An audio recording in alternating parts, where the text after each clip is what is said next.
وہ دوپہر تک ہی واپس آ گئے۔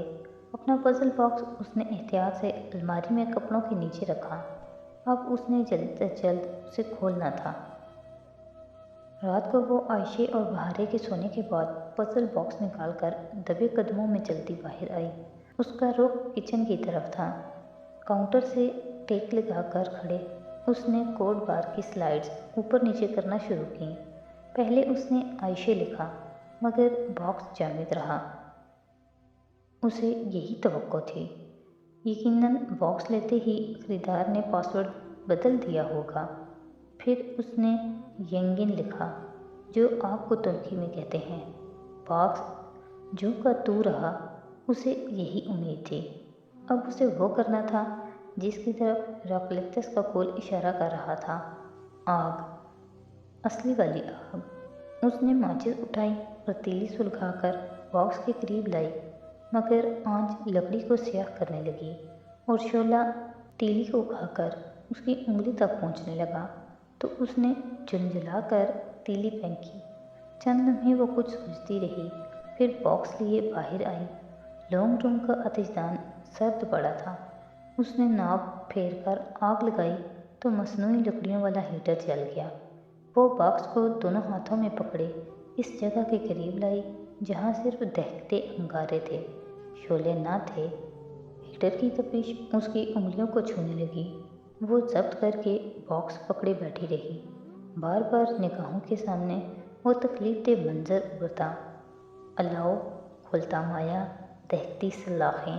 اس نے سر جھٹک کر توجہ باکس کی طرف مرکوز کی۔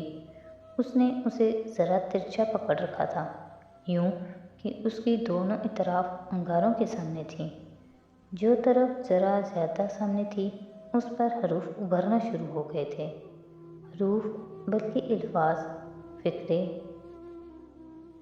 اس نے حیرت سے باکس کی اس سائیڈ کو دیکھا جس کا رنگ تپش کے ساتھ سیاہ ہو رہا تھا اور اوپر سنہری سے الفاظ ابھر رہے تھے۔ وہ شاید لاشعوری طور پر 6 حرفی لفظ کی توقع کر رہی تھی، مگر یہاں تو حیا نے باکس آگ سے ہٹا کر دیکھا۔ اس پر لکھے وہ فقرے واضح تھے۔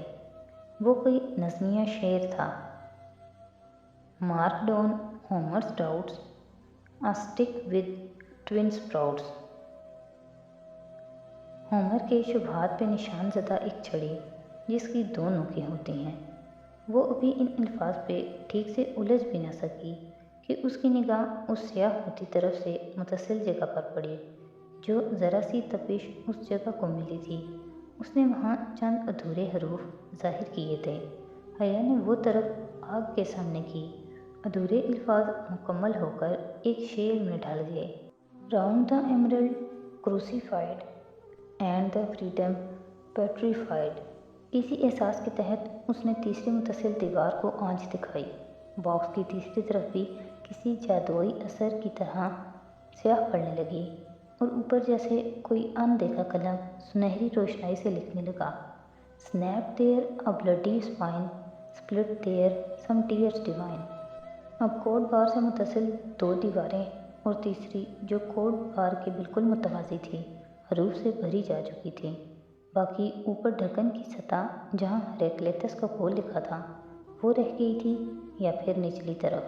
اس نے دونوں کو آنچ دکھائی مگر کچھ نہ ہوا۔ اب صرف کوڈ والی طرف بچی تھی۔ حیا نے احتیاط سے اس کو انگاروں کے قریب کیا۔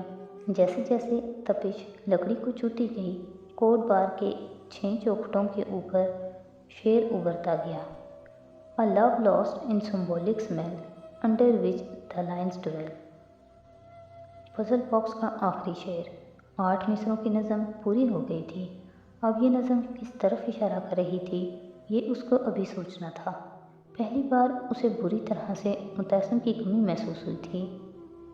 بہارے پھول چننے کے لیے گئی تھی اور اب نیچے درختوں میں ادھر ادھر بھاگتی پھر رہی تھی۔ نیکلس کا غم اب تک اسے بھول چکا تھا۔ وہ عائشہ کے ساتھ ایک درخت تلے چٹائی پر بیٹھی اس کی ہدایت کے مطابق ہاتھ میں پکڑے لکڑی کے ٹکڑے کو تراش رہی تھی۔